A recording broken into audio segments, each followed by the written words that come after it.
오늘 말씀의 제목 함께 읽어보겠습니다. 시작. 같은 같은 상황이 상황이 반복되어도 반복되어도 같은 선택을 할 것이다. 오늘 설교를 하기 전에 여러분들에게 한 가지 질문을 던지고 시작하겠습니다. 제가 던지는 질문은 만약 다시 교회를 선택해야 하는 순간이 온다면 한 번 더 복음 안의 새 교회를 선택하시겠습니까? yes 또는 no가 되겠죠. 아멘이 없네요. 네, 아멘이 없는 분들은 곧 헤어짐을 우리가 준비해야 되지 않을까.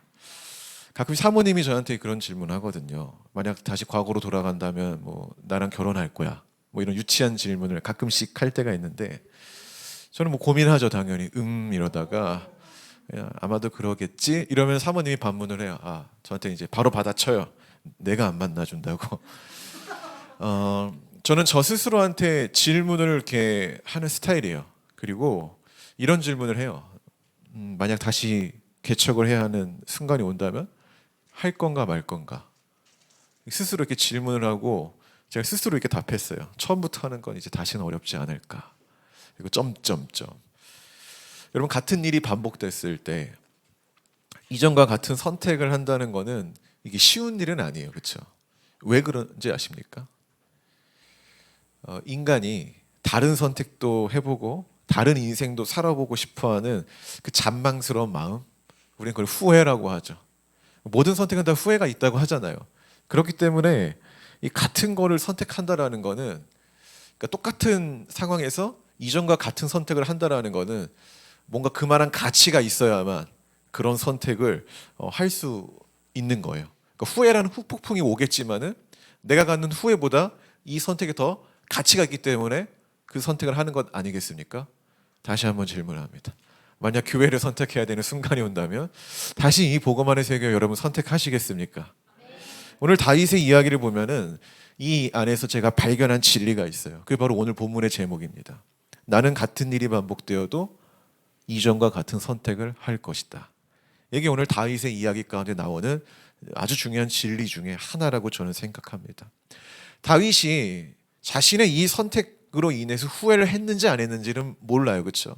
뭐 성경에 그가 이렇게 선택하고 땅을 치며 후회했더라 뭐 이런 내용이 없기 때문에 우리는 그의 마음을 모릅니다. 근데 중요한 거는 그가 오늘 이전과 똑같은 상황이 다시 한번 주어졌을 때 이전에 했던 선택을 한 번 더 했다라는 것은 그가 인간이 가질 후회보다 오늘의 그 선택이 더 가치 있게 여겼다라고 우리가 좀 이렇게 볼 수 있지 않겠습니까? 우리는 오늘 다윗에게 주어진 그 이전과 같은 오늘의 상황에 대해서 좀 볼 것입니다. 그리고 이전과 변함없는 다윗의 선택도 우리가 볼 거예요. 그 가운데서 다윗의 길이 오늘 사울의 길보다 얼마나 가치가 있고 값진 것인지를 성경을 통해 이야기해 보려고 합니다. 성도 여러분, 오늘 이 이야기에서 귀한 진리를 좀 깨닫는 시간 되기를 축복합니다. 할렐루야. 1절부터 4절입니다. 오늘 내용이 너무 길어서 중간에 한 부분은 생략하고 하도록 하겠습니다. 10사람이 기브아에 와서 사울에게 말하여 이르되 다윗이 광야 앞 하길라 산에 숨지 아니하였나이까 하매 사울이 일어나 십 광야에서 다윗을 찾으려고 이스라엘에서 택한 사람 3,000명과 함께 십 광야로 내려가서 사울이 광야 앞 하길라 산길가에 진친이라 다윗이 광야에 있더니 사울이 자기를 따라 광야에 들어옴을 알고 이에 다윗이 정탐꾼을 보내어 사울이 과연 이른 줄 알고 아멘. 자, 오늘 내용은 사울이 다윗을 쫓는 내용입니다. 근데 중요한 거는 앞에 하나의 단어가 들어가요. 다시 다윗을 쫓는 내용입니다. 이 사울이 다윗을 뭐 한두 번 쫓은 게 아니죠. 우리는 이 내용에서 지난번 사건을 떠올릴 수밖에 없어요. 설교를 제대로 들은 사람이라면 말입니다. 어떤 사건입니까? 그렇죠. 엔게디 굴에서의 사건입니다. 분명 그곳에서 다윗은 사울을 죽일 수 있는 기회가 주어졌죠. 그래서 옆에 있는 사람들이 어떻게 하라고 했어요? 지금이 주님이 주신 기회입니다. 사울을 죽입시다. 이렇게 했지만 다윗의 선택은 어땠습니까? 그렇게 하지 않았다라는 겁니다. 어쨌든 사울을 살려줬어요. 자, 그리고 사울은 내가 다시는 다윗을 쫓지 않겠다라는 의미로 어디로 돌아갑니까? 자기의 왕궁으로 돌아가요. 그 말은 뭐예요? 이제 다윗을 포기하겠다라는 어떤 하나의 행동적 메시지인 거죠. 그런데 오늘 과거의 일을 다시 반복하는 사울의 모습을 볼 수 있다라는 겁니다. 지금 성경을 보면 사울은 어떠한 계기로 인해서 다시 다윗을 추격하게 되는 것일까? 자, 어떤 사람이 찾아옵니까?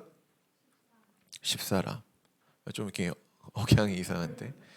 근데 지난번에도 이 사람들이 사울을 찾아왔죠. 똑같아요. 오늘도 그 사람들이 10사람들이 사울에게 와서 다윗에 대한 정보를 밀고 합니다. 그 얘기를 들어요. 자, 우리 잘 보세요. 사울이 내가 다윗을 어떻게 해보려고 다윗에 대한 정보를 찾아다닌 게 아니에요. 그렇죠? 그 말은 뭐예요? 사울은 어느 정도 다윗에 대해서 지금 마음을 좀 포기하고 있던 거죠. 근데 난데없이 이 기브아에서 거리도 먼 10사람들이 갑자기 와가지고 사울의 마음을 뒤집어 놓는 거예요. 어떻게 뒤집어 놓습니까? 왕이시여, 저 다윗을 그냥 두겠습니까? 저희가 가진 정보에 의하면 다윗이 지금 저기 이게 광야에 있습니다. 우리가 지금 가면은 그 다윗을 없애버릴 수 있는, 그리고 왕권을 강화시킬 수 있는 절호의 기회다라고 이렇게 충동질을 하는 거죠. 자, 그럼 10사람들이 굳이 먼 기브아 땅까지 와서 다윗에 대한 정보를 밀고 하는 이유는 무엇일까요? 뭐 하나 얻어보겠다는 그런 거겠죠. 이번 기회에 내가 공을 세워서 뭔가 얻어보겠다는 10사는 아니겠습니까? 자, 그렇다고 이 사울이 다윗에 대해서 아무런 마음이 없었다는 건 아니에요. 다윗을 포기했지만은 여전히 엔게디 굴에서의 일로 사울은 이 다윗에 대한 어떤 그 마음, 답답한 마음, 저 사람을 내가 어떻게, 그런 마음을 가지고 있었다라는 거예요. 그러니까 그에 대한 증거로 25장 한번 봅시다. 마지막 절인 44절을 보면 알 수 있습니다. 한번 보십시오. 44절. 자, 여기 보면은 사울이 어떤 일을 합니까? 다윗의 아내며 사울의 딸이었던 미가를 다른 남자에게 시집 보냅니다. 이게 무슨 의미일까요? 이 다윗과 사울의 관계는 사위와 장인으로 법적 관계잖아요. 그러니까 다윗은 원래 왕가의 사람이에요. 그렇기 때문에 함부로 좀 건드리기가 어려운 존재라는 거죠. 근데 이것을 지금 청산했다라는 거예요. 자기의 딸을 다른 남자에게 시집을 보냈다. 그러니까 이혼시켰다라는 거죠. 그 말은 뭐예요? 다윗은 더 이상 사울, 우리 왕가랑 관련이 없는 인간이다. 공식적으로 선언을 한 거죠. 이해하십니까? 그러니까 현실적으로 다윗을 죽이려고 했는데 죽일 수 없으니까 사회적으로 고립시키려고 하는 거예요, 지금. 그러니까 이 내용만 봐도 사울은 여전히 다윗에 대해서 증오가 있다 없다? 있다라는 거지. 자, 그렇기 때문에 이 10사람들의 충동질에 사울이 넘어가게 된 겁니다. 그리고 아마 이런 생각도 했을 겁니다. 지난번 엔게디 굴에서의 사건을 여러분 한번 떠올려 보세요. 이게 사울 입장에서 생각을 하면은 어이가 없는 사건입니다. 어이가 없는 사건. 그러니까 사울과 다윗의 대결에서 어쨌든 사울이 여기서 졌잖아요. 근데 실력으로 진 겁니까? 우리가 사울의 입장에서 한번 생각해 보자라는 거예요. 한번 무력 충돌을 했는데 실력으로 졌어요? 아니요. 그냥 생리적 현상 때문에 이것을 해결하려고 엔게디에 있는 어떤 굴에 들어갔는데 마침 거기 누가 있던 거예요? 다윗과 그 무리들이 있던 거죠. 사울의 입장에서는 어떻게 살 수 있겠습니까? 그냥 재수가 없던 거죠. 운이 안 좋아서 내가 지금 다윗에게 이러한 지금 대우를 받고 있는 거다. 이런 처지가 된 거다라고 생각을 할 수 있다라는 거예요. 그럼 한편으로는 어떤 생각을 또 갖습니까? 그러면 내가 조금만 더 주의했더라면은, 내가 이번에 조금만 더 치밀하게 준비를 한다면은 이전과 같은 나의 뒤를 밟히는 그런 일은 발생되지 않는다. 내가 미연에 방지할 수 있다. 이런 생각도 사울이 가질 수 있다라는 거죠. 그런데 우리는 지난번 사건에서 그 사건이 이 다윗이 잘한 일이 아니라 하나님의 주권 안에 있던 거라고 우리는 분명히 배웠죠. 근데 이 사울은 뭐예요? 그 하나님의 섭리를 지금 여전히 이해하지 못하는 영적으로 우둔한 그런 모습을 지금 보여주고 있다는 것입니다. 자, 어찌되었건 그는 이 10사람들의 충동질과 자신의 마음에 여전히 존재했던 이 다윗에 대한 증오가 결합하여서 다시 다윗을 쫓게 되는 실수를 범하게 됩니다. 자, 5절에서 12절입니다. 다윗이 일어나 사울이 진친 곳에 이르러 사울과 넬의 아들 군사령관 아브넬이 머무는 곳을 본즉 사울이 진영 가운데에 누웠고 백성은 그를 둘러 진쳤더라. 이에 다윗이 햇사람 아히멜렉과 스루야의 아들 요압의 아우 아비새에게 물어 이르되 누가 나와 더불어 진영에 내려가서 사울에게 이르겠느냐 하니 아비새가 이르되 내가 함께 가겠나이다. 다윗과 아비새가 밤에 그 백성에게 나아가 보는즉 사울이 진영 가운데에 누워 자고 창은 머리 곁에 땅에 꽂혀 있고 아브넬과 백성들은 그를 둘러 누웠는지라. 아비새가 다윗에게 이르되 하나님이 오늘 당신의 원수를 당신의 손에 넘기셨나이다. 그러므로 청하오니 내가 창으로 그를 찔러서 한 번에 땅에 꽂게 하소서. 내가 그를 두 번 찌르는 것이 없으리이다 하니 다윗이 아비새에게 이르되 죽이지 말라. 누구든지 손을 들어 여호와의 기름 부음 받은 자를 치면 죄가 없겠느냐 하고. 다윗이 또 이르되 여호와께서 살아계심을 두고 맹세하노니 여호와께서 그를 치시리니 혹은 죽는 날이 이르거나 또는 전정에 나가서 망하리라. 내가 손을 들어 여호와의 기름 부은 자를 치는 것을 여호와께서 금하시나니 너는 그의 머리 곁에 있는 창과 물병만 가지고 가자 하고. 다윗이 사울의 머리 곁에서 창과 물병을 가지고 떠나가되 아무도 보거나 눈치채지 못하고 깨어있는 사람도 없었으니 이는 여호와께서 그들을 깊이 잠들게 하셨으므로 그들이 다 잠들어 있었기에 때문이었더라. 아멘. 다윗도 이 사울에 대한 소식을 들었습니다. 그렇죠? 다윗도 만만한 사람은 아니죠. 이 사울이 자기에게 오고 있다라는 어느 땐 정보가 있던 것 같아요. 그래서 더 자세한 정보를 얻기 위해서 정탐꾼을 보냅니다. 정탐꾼을 보낸 결과 사울이 정말 단단히 준비하고 있다라는 것을 발견하게 됩니다. 여러분 5절을 한번 보십시오. 다윗이 일어나 사울이 진친 곳에 이르러 자, 그다음 읽어보세요.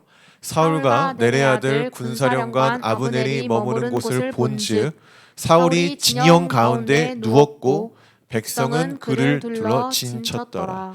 자, 우리가 전쟁이나 이런 거 하면은 전술이 되게 중요하잖아요. 자는 것도 이게 그 전술이거든요.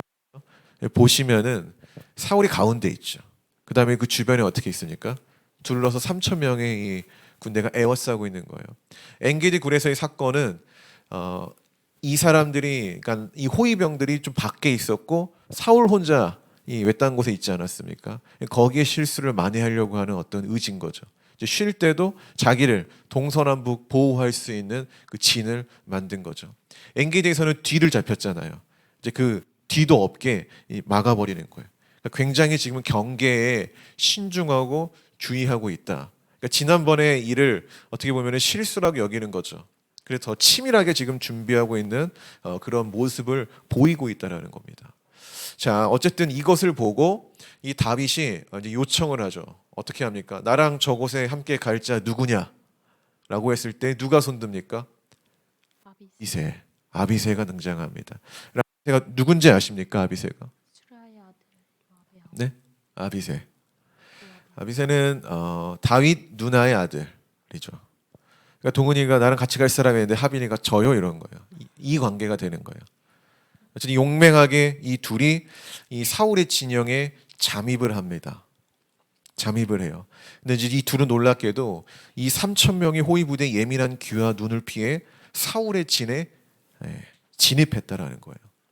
그리고 그곳에서 잠을 자고 있는 사울을 발견하게 됩니다. 자, 그 사울을 발견하고 옆에는 이 아비새가 뭐라고 합니까?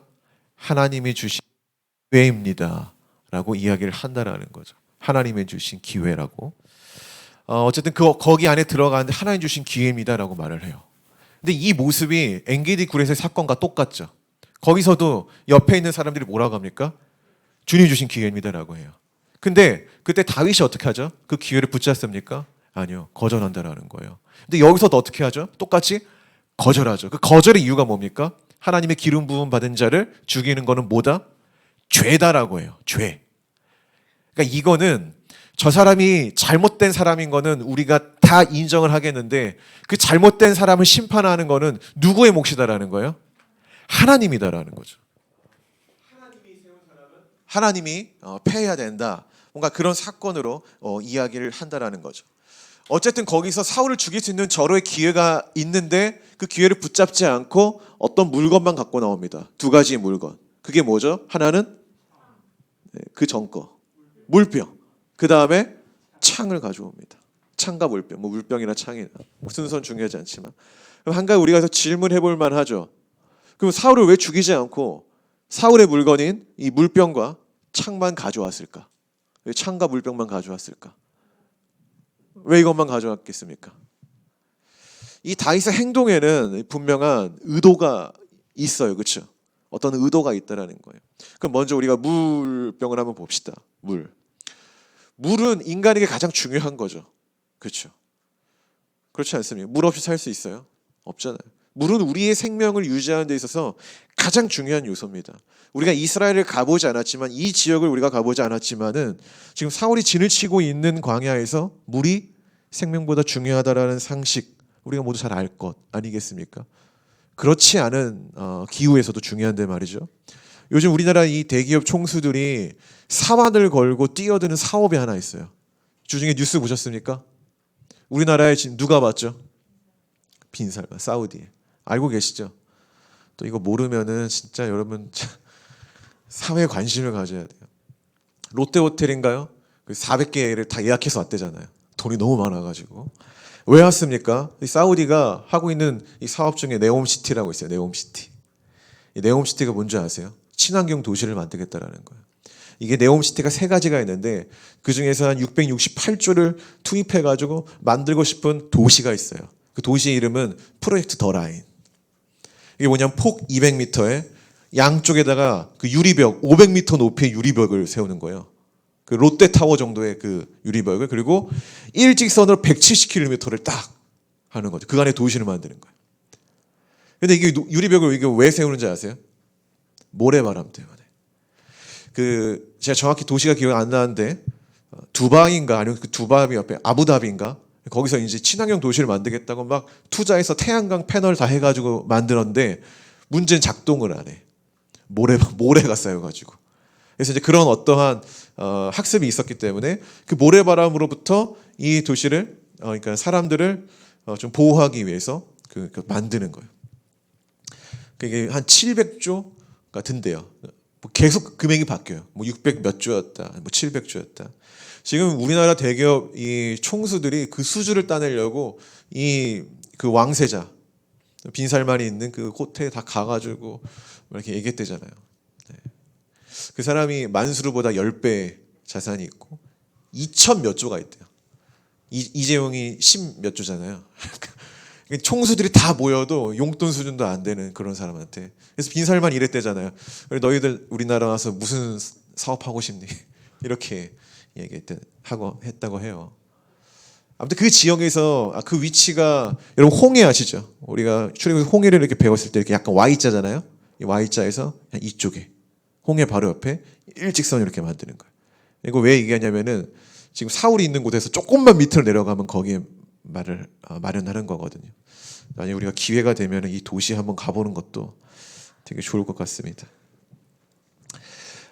어쨌든 그러한 기후에 있는 도시나 기후에 있는 사람들에게 되게 중요한 게 물이라는 거예요. 물. 그래서 홍해 옆에 짓는 거죠. 그냥 사막에 짓는 게 아니라 이 물이 굉장히 중요하다라는 거죠. 근데 이 물병을 그 다윗이 가져왔다는 건 뭐예요? 너의 생명을 내가 언제든지 원하면 취할 수 있다는 의미 아니겠습니까? 또 하나 뭘 갖고 오죠? 창. 다윗에게 사울의 창은 일반적인 창이 아니에요. 트라우마가 있죠. 어떤 트라우마예요? 날라왔잖아. 몇 번이 날라왔으니까 2번인가 3번인가 날라왔어요. 3번인가? 날라왔잖아요. 물론 정말 다윗이 잽싸게 피했던지 아니면은 사울이 잘못 날렸던지 해는 주지 않았지만은 생각해 보세요. 여러분 창이 나를 향해 쭉 날라왔다. 이거 엄청난 트라우마인 거죠.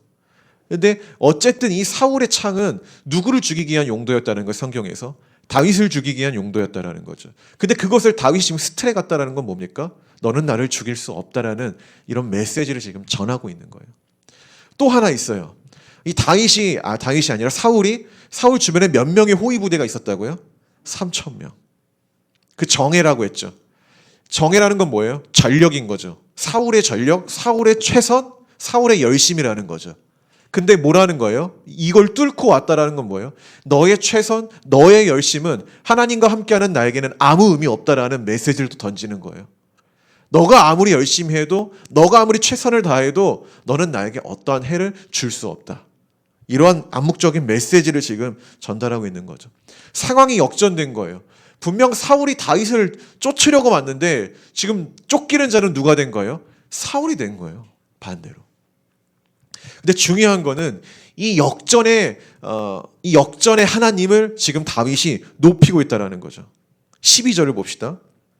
12절을 보면은 이런 고백을 해요. 여호와께서 하셨다. 이 모든 일이 가능할 수 있었던 일은 다윗이 잘해서, 아비새가 잘해서가 아니라 여호와께서 우리와 함께 하셨기 때문에 지금 이 상황이 발생된 거다라고 이야기를 했다는 것입니다. 저는 이 부분이 굉장히 오늘 본문에서 아주 중요한 내용이라고 생각합니다. 왜냐하면은 이 성경을 볼 때마다 사람의 유능함을 부각시킬 수 있는 어떤 그런 상황에도 불구하고 하나님은, 성경은 그 사람이 아니라 하나님의 주권을 드러내는 부분들이 굉장히 많아요. 그리고 저는 그러한 단락에서 은혜를 많이 얻는 것 같아요. 3,000명의 호위부대 속으로 내 몸을 던지는 건 여러분 쉽겠습니까? 어려워요. 이게 굉장히 어려운 거예요. 그 발걸음 하나하나가 얼마나 긴장이 되겠어요. 조금이라도 부스럭대는 이 소리만 나도 온몸이 경직되는 거죠. 그런 3,000명의 호위 속에서 사울의 진에 들어가는 거는 성공 확률이 크지 않은 일이에요. 근데 그 성공 확률이 크지 않은 일을 누가 해낸 거예요? 다윗과 아비새 이 두 명이 해낸 거예요. 그러면은 적어도 제가 볼 때는 이 둘의 용맹함, 이 둘의 담대함을 칭찬할 만하다라는 거죠. 근데 우리 본문에는 그들을 칭찬하는데 지면을 사용하지 않는다라는 거예요. 솔직히 여기서 강조할 게 많잖아요. 다윗의 어떤 그 작전, 용맹함, 어떻게 뚫고 갔을까? 어떤 이들의 지혜가 있을까? 이런 거를 이야기하는데 지면을 사용하지 않고 단 한 줄의 문장으로 설명한다는 거예요. 여호와께서 그들을 잠재우셨기 때문에 가능했다. 여러분, 이것이 하나님 시각에서 우리 인생을 바라보는 믿음의 해악이라는 거예요. 이게 무슨 말인지 이해하십니까? 우리가 코로나 시기에 기독교인들 가운데서 한번 이야기한 적 있죠. 가장 이슈를 불러일으킨 기독교의 큰 행사는 다니엘 기도회입니다. 다니엘 기도회. 많은 어떤 그 목사님들과 어떤 사람들이 나와서 막 이렇게 간증을 했던. 근데 이 너무 간증을 하기 때문에 어떤 한편에 좀 이렇게 목사님들은 그거 너무 좀 그렇다. 왜 이렇게 자꾸 사람의 마음을 드러내냐. 이렇게 말을 하지만은 저는 그렇게 보지 않습니다. 이 다니엘 기도회가 많은 그리스도인들의 마음에 감동과 힘을 주었다라는 거예요. 거기 보면은요, 강사들이 목사님들이 다가 아니에요. 보시면은 목사님들 다가 아니에요. 거의 절반은요, 여러분들 같이 일반 평신도예요, 다. 근데 일반 평신도들이 수만 명 앞에 나와서 자기 인생을 막 간증하기 시작하는 거예요. 그리고 그곳에서 중요한 그 내용을 들으면은 자기 유능함을 드러내지 않아요. 근데 그들의 어떤 명함이나 스펙, 이력을 보면은요, 자신의 그런 유능함을 자랑할 만한 그러한 사람들이거든요. 근데 그럼에도 불구하고 그 자리에서는 자기의 그 스펙과 유능함을 자랑하지 않는다라는 거예요. 그럼 뭘 자랑하느냐? 내가 지금 이렇게 살아왔던 것은 다 누구의 은혜다? 하나님의 은혜다라는 그 하나님의 손길. 내가 힘들 때는 그 보이지 않았던, 그러나 어느 순간에 확실하게 느꼈던 하나님의 손길을 높인다라는 게 그 자리에서. 제가 이런 이야기를 왜 하냐? 저는 여러분들이 그런 간증자가 되었으면 합니다. 아멘. 뭐 그 자리에서 그런 자기의 간증을 하느냐, 그거를 시기하고 판단하고 그런 사람이 아니라 여러분이 그 간증의 주인공이 되었으면 한다라는 거예요. 간증의 주인공이 되는 건 뭐 쉬운 지 아십니까? 아니에요. 간증의 묘미가 뭡니까? 나의 인생 가운데서 내가 막 머리를 잘 쓰고 내가 뭐 어떤 정치적으로 잘하고 내가 스펙을 잘 쌓아서 내가 잘 되는 줄 알았는데 그게 아니라 하나님이 하셨기에 내가 이렇게 할 수 있었습니다라는 이 반전의 고백 아닙니까? 여러분 인생 가운데 그게 있길 바란다라는 거예요. 교회가 언제 부흥하냐면은 그런 간증이 넘칠 때 부흥합니다.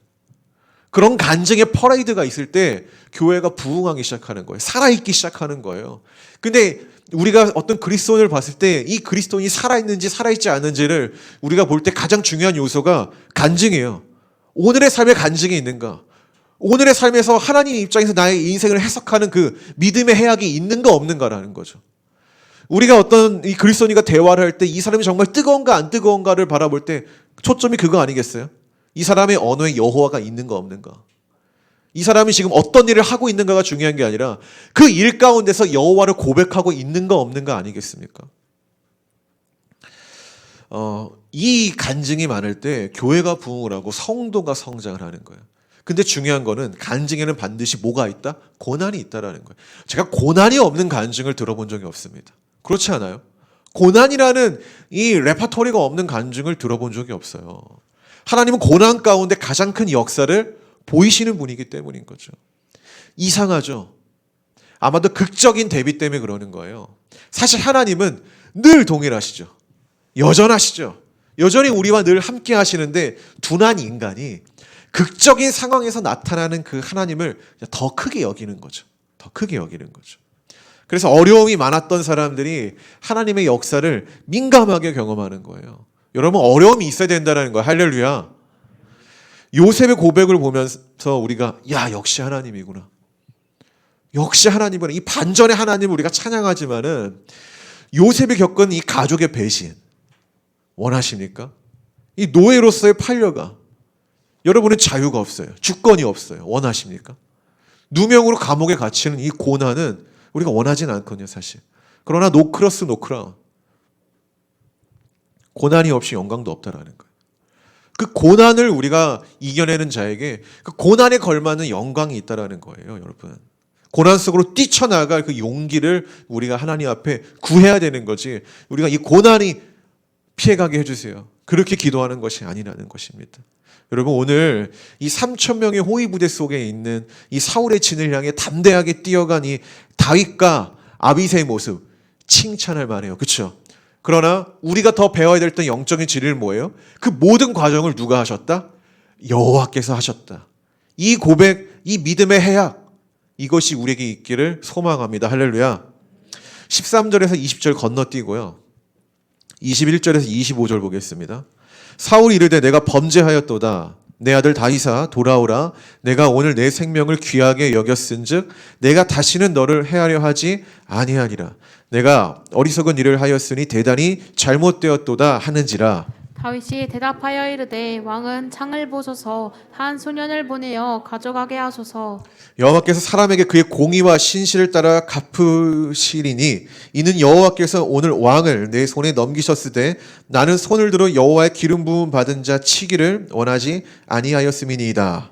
오늘 왕의 생명을 내가 중히 여긴 것 같이 내 생명을 여호와께서 중히 여기셔서 모든 환난에서 나를 구하여 내시기를 바라나이다 하니라. 함께 읽겠습니다. 시작. 사울이 다윗에게 이르되 내 아들 다윗아 내게 복이 있으리로다. 내가 큰 일을 행하겠고 반드시 승리를 얻으리라 하니라. 다윗은 자기 길로 가고 사울은 자기 곳으로 돌아가니라. 아멘. 우리가 건너뛴 부분을 짧게 얘기하면 거기엔 다윗에 대한 이야기가 있죠. 먼저 어떤 이야기가 있냐? 그 사울의 대장군, 그 사울에서 그 3,000명의 군사를 지휘해야 하는 그 사람에 대한 질책이 있어요. 그 다음에 이제 다윗에 대한 이야기가 나와요. 나는 죄가 없다라는 이야기예요.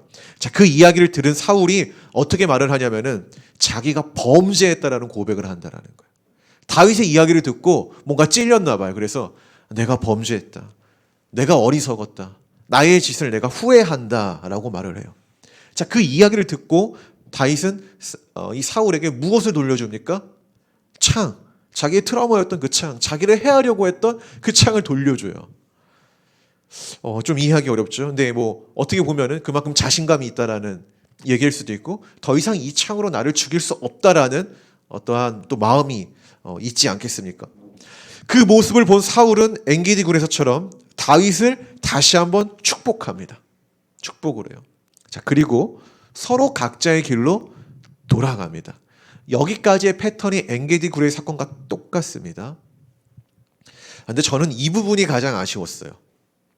서로 각자의 자기 길로 돌아간 엔딩을 보고 되게 안타까웠고 한 가지 의심을 했습니다. 의심. 뭔가 아쉽다. 이 둘은 이제 화합할 수 없구나. 이런 아쉬움. 그리고 이 내용 때문에 저는 오늘 사울이 다윗에게 내가 범죄했다, 내가 오늘 한 일을 후회한다는 어떤 회개의 모양을 보여주잖아요. 그걸 다윗이 축복하잖아요. 여기에 대해서 굉장히 의심스러웠어요. 어떤 의심이냐? 이게 과연 정말로 회개하는 것일까? 이게 회개일까? 진정으로 다윗을 이 사울이 축복하는 것일까? 라는 의심. 왜냐하면 제가 아는 회개는 저런 것이 아니기 때문에 그래요. 여러분, 사울이 하나님이 자신을 버리고, 그러니까 여호와 영이 떠났다고 하잖아요. 자기를 버리고 다윗을 왕으로 세우실 것에 대해서 알고 있었을까요, 없었을까요? 있었죠. 그래서 우리는 자기가 얘기하잖아요. 자기 입으로 하나님 너를 왕으로 세우실 것이다 몇 번이나 얘기하잖아요. 알고 있었어요. 근데 이 점을 알았기 때문에 다윗에 대한 시기와 증오가 있던 거예요. 이 점을 알았기 때문에. 근데 진실을 받아들일 용기가 없던 거예요. 만약 사울이 진정으로 참회와 회심을 했고 다윗을 정말 축복하는 마음으로 그에게 블레싱, 축복을 주었더라면은 자신이 이 알고 있는 여호와 영은 나에게 떠났고 그 의미는 뭐예요? 나는 이제 왕의 일을 할 수 없고 다윗이 그 왕의 자리를 앉을 것이라는 그 진실을 겸허히 받아들여야 한다고 저는 생각합니다. 그가 진정으로 오늘의 일에 대해서 반성과 회개가 있다면 말입니다. 여러분, 회개는 말로 시작하지만은 행동으로 맺는 거예요. 우리는 이걸 회개의 완성이라고 말을 해요.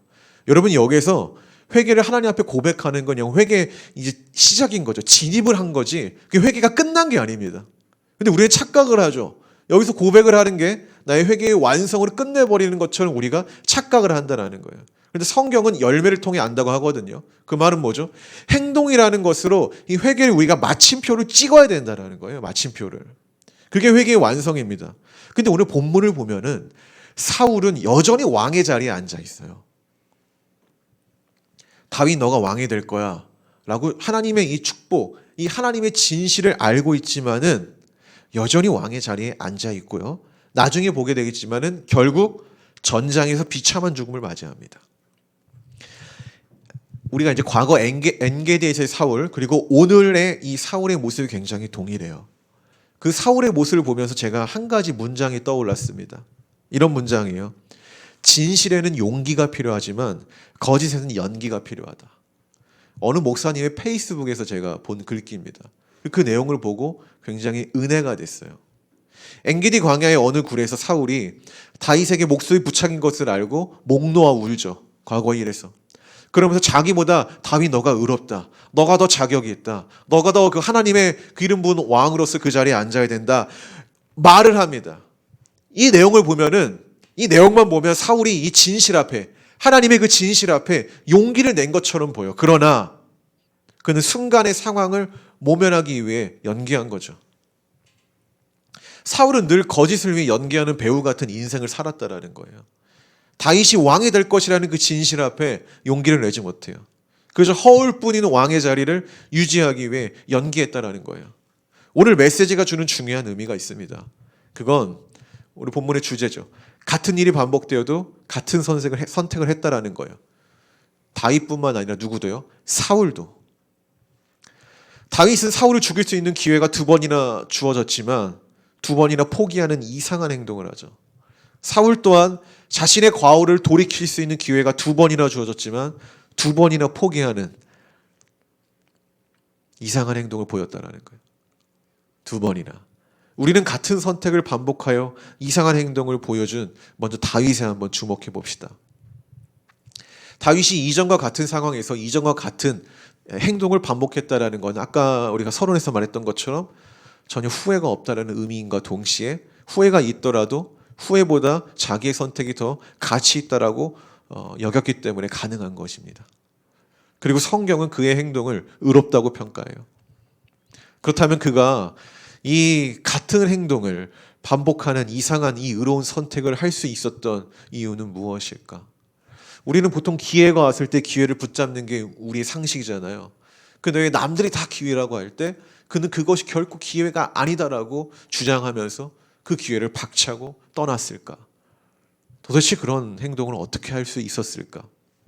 그것은 그가 이 지나온 그의 삶 속에서 경험한 하나님이 쌓이고 쌓여서 그 신뢰를 형성했기 때문에 그래요.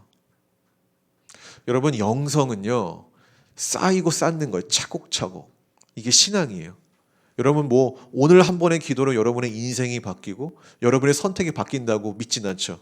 아니에요. 그런 작은 선택, 하나님 편에서의 작은 선택이 하나하나 쌓여서 오늘의 큰 선택을 할 수 있는 거예요.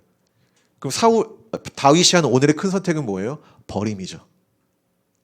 하나님에 대한 신뢰가 없으면 기회를 버리지 못해요. 그렇지 않습니까? 이 기회보다 더 크신 기회를 갖고 계신 하나님을 신뢰해야만 이 기회가 작게 보이는 거예요. 아무것도 아닌 것처럼 보이고 버릴 수 있는 거죠. 그는 분명 엔게디 사건을 통해서 그동안 믿고 있던 하나님에 대한 그 자신의 신념, 무엇입니까? 기름 부은 자, 내가 어떻게 해야 해서는 안 된다라는 거예요. 오늘은 그것이 조금 더 강조돼서 기름 부은 자를 해야 하는 건 죄다라고 말을 해요. 거기서 하나님을 경험하죠. 25장에서 나발의 사건을 통해서 이 신뢰가 무너질 뻔했지만은 한 번 더 경험합니다. 원수는 누가 갚는다? 하나님이 갚으시는구나. 내가 분노할 필요가 없구나. 한 번 더 확신을 갖죠. 그리고 26장에서 똑같은 기회가 주어지죠. 거기서도 똑같이 이 사울을 해하지 않습니다. 뭐 이뿐만 아니에요. 골리앗과의 전투, 수많은 그 위기 속에서 다윗의 삶 속에서 함께 하시는 그 하나님의 역사하심, 이 하나님과의 그 경험이 하나하나 차곡차곡 쌓였기에 오늘의 버림, 오늘의 포기를 할 수 있는 거예요. 하나님이 더 큰 것을 우리에게 예배하실 것을 이 다윗은 알고 있었기 때문이죠. 여러분, 이 교회를 우리가 다니면서 여러분이 선택한, 다시 한번 기회가 주어져도 선택할 이 교회를 어느 정도 다니시면서 여러분이 경험하는 것이 하나 있을 겁니다. 늘 하는 얘기지만 쥐뿔도 없는데 뭘 자꾸 하는 거죠. 우리 교회의 특성이. 아무것도 없는데 뭘 하죠. 이번 주에 저희가 무선 마이크를 구매했습니다. 안타깝게도 지금 이렇게 이거는 뭐 기술의 문제이기 때문에 조만간 해결할 줄 믿습니다. 제가 1년 전부터 구매하고 싶었거든요. 이 무선 마이크를. 그래서 기다리다가 이번 주에 질렀습니다. 원래 이게 120인가? 125만 원짜리인데 66만 원에 나온 거야. 여러분, 삽니까 안 삽니까? 사야죠. 믿음으로 사야죠. 믿음으로 질러야죠. 돈이 없는데 샀거든요. 뭐 우리가 개인의 어떤 것을 추구하는 게 아니라 더 효과적으로 더 깔끔하게 복음을 전하고 하나님 예배하기 위해 산 거잖아요. 놀라운 일이. 오늘 100만 원이 헌금이 들어왔어요. 이제 여러분 너무 많아서 이제 감동이 없는 거죠. 너무 많아서. 우리가 이제 12월 3일에 유튜버 헵시바를 강사로 초청해서 크리스천 연애라는 주제로 귀한 시간 갖습니다. 여러분 신청하시고 주변에 좀 함께 듣자고 알리세요. 좋은 거예요. 이런 분들 모시기 힘들고 우리가 좋은 시간을 마련했음에도 이걸 선택하지 않으면 우리가 배울 수 없거든요. 그러니까 시간을 내셔야 돼요. 시간을 내시고 신청하세요. 우리가 2022년도에 그 8개월 동안 홀리니스에서 7분 목사님 초청했습니다. 찬양팀 5번을 우리가 세웠어요. 섭외해가지고. 내년에는 복음 안의 세계회 홀리니스 이름으로 2023 청년 컨퍼런스 겸비 가춤과 낮춤 1박 2일 동안 도시에서 한번 진행해 보려고 합니다.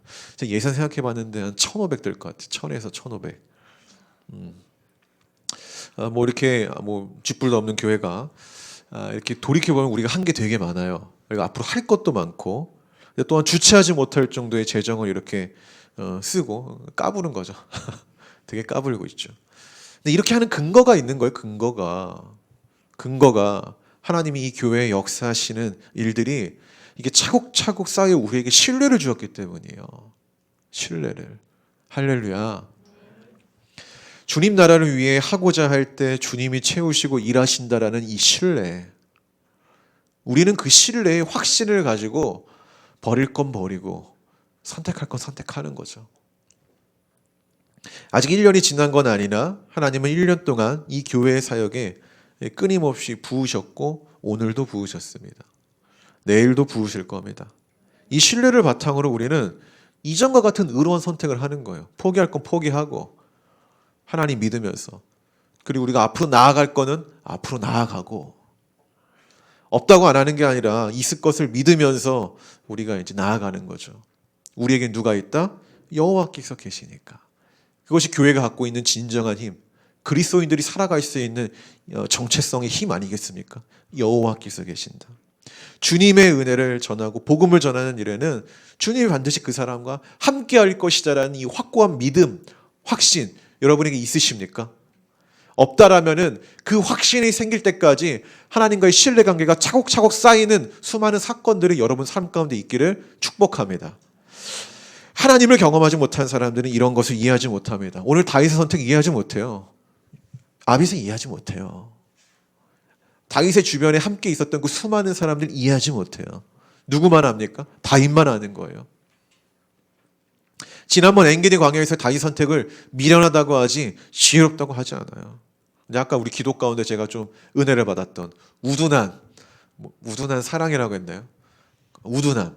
우리의 이 우둔함. 세상이 볼 때는 우리를 우둔하게 보잖아요. 왜 저렇게 하나. 그렇게 보지만은 하나님이 볼 때는 그 미련함이 지혜라는 거죠. 고린도전서에 그렇게 나오죠. 십자가의 도가 기억이 안 나네 또. 갑자기 얘기하려고 하니까 십자가의 도가 뭐 유대인에겐 뭐 미련한 곳이요. 아 맞나? 이런 내용이 있잖아요. 우리에겐 그게 지혜로운 거라고요. 그 미련함이, 우둔함이. 어쨌든 미련해 보이는 다윗의 길이 하나님 보시기에 가장 지혜로운 길입니다. 할렐루야. 그렇게 여러분 같은 상황이 반복되어도 같은 선택을 할 수 있는 겁니다. 우리는 그 주님을 신뢰하니까. 말씀의 결론을 맺겠습니다. 우리가 같은 사건 속에서 같은 선택을 한 다윗을 보았지만은 한 명도 있죠. 똑같은 짓을 한 사울이 있습니다. 사울도 오늘 같은 상황 속에서 같은 선택을 한 인물 중 하나입니다. 다만 다윗은 의로운 선택을 했다면 사울은 잘못된 선택을 했습니다. 우리는 다윗에 가까울까요? 사울에 가까울까요? 사울에 가깝죠. 이전에 죄스러운 상황 속에서 같은 죄를 반복하는 미련한 선택을 하는 존재가 우리라는 거죠. 우리는 거기에 가까운 사람이라는 거예요. 아주 뜨겁게 되어서 큰 화산과 같은 일을 경험하지 않는 이상 우리는 여전히 반복스러운 죄악스러운 선택의 굴레 속에서 살아갑니다. 그것이 십자가 앞에 우리는 끊어내야 된다는 거예요. 뭐 언제까지 계속 그럴 겁니까? 가장 중요한 건 의지가 중요한데 일단 의지가 없죠. 자각도 없죠. 의지가 먼저일까요? 자각이 먼저일까요? 자각이 먼저입니다. 내가 죄를 짓고 있는 거 없는 거 이걸 자각해야 의지가 생기는 거죠. 자각하는 은혜가 있기를 소망합니다. 거기서 멈추지 않고 의지는 행동인 거죠. 의지의 은혜가 있기를 소망합니다. 제가 회개가 뭐로 시작한다고 했죠? 말로 시작한다고 했죠. 말은 자각이에요. 내가 그거를 의식하니까 말할 수 있는 거예요. 아 주님 내가 죄를 지었군요. 주님 나를 용서해 주시옵소서. 이 자각이 있기를 소망합니다. 근데 이것은 무엇으로 우리가 마침표를 찍는다고요? 행동으로 마침표를 찍는 것. 이건 의지입니다. 이 의지의 은혜가 있기를 소망합니다. 진정한 복음은 우리를 죄악스러운 이 굴레 속에서 살아가는 게 아니라 쳇바퀴 돌듯이 살아가는 게 아니라 그 굴레 속에서 출애굽하게 하는 거죠. 이게 성경의 진리입니다. 성경의 진리. 스스로 끊어내야 할 것들이 있다면 하나님 앞에 고백하십시오. 내가 지금 똑같은 상황이 와도 똑같은 선택을 하는데 그것이 죄악스러운 것이라면은 하나님 앞에 고백하고 끊어내셔야 됩니다. 늘 같은 상황 속에서 죄스러운 같은 선택을 반복하는 점이 있다면 먼저 그것을 자각하시고 하나님 앞에 회개하는 우리 성도가 되길 바랍니다. 사울에게 하나님은 기회를 주셨어요. 붙잡지 않았을 뿐입니다. 그런 미련함이 우리 가운데 없기를 소망하고 복음 앞에 돌아갈 기회를 여러분 붙잡으십시오. 오늘 사울은 다윗과 함께 나아갈 기회를 붙잡지 못했습니다. 서로 각자의 길을 걸어가죠. 마지막에. 그러나 이것은 우리의 선택이 되어선 안 된다.